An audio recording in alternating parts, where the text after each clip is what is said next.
Welcome everybody, and today on our 31st national dish, we're doing Isombe from Burundi. Now, to be honest, I don't know if this is the national dish. It was really hard to find a consensus on the national dish.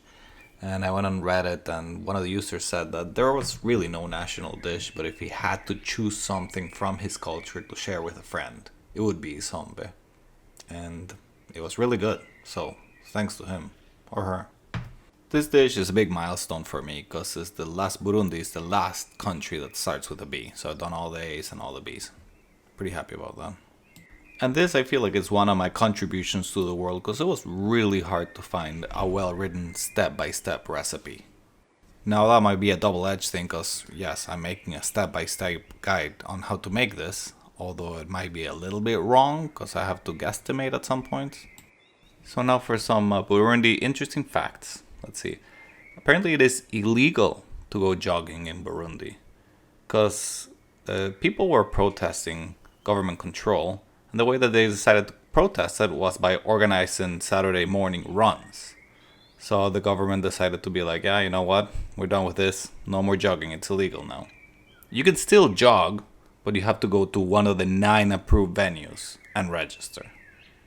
You see in here I added spinach when I wanted to use really 500 grams of cassava leaves, but you know, I live in a small town in Canada, so I was only able to find 250 grams of cassava leaves.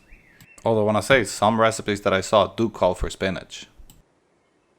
In Burundi, they drink their traditional beer from straws from a central pot by up to 12 people. So you got 12 people around a big pot all drinking the same beer. And I gotta say, I think that alcoholic came up with this because he didn't want to tell his friends, you know, how much he was drinking. So he was like, alright, let's all start drinking from this pot.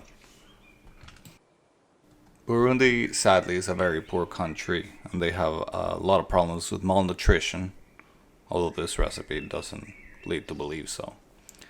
Only 4% of the people have access to the internet, which might be why I had such a hard problem finding a recipe or a consensus on their national dish. Now you get to see the judges, but I have to say I made a fatal mistake, and I told them that if the dish didn't turn out right, they could eat lasagna. So I think my middle son here made up his mind before he even tried it. Now all that said, we ate the whole thing in between the 5 of us. There was nothing left.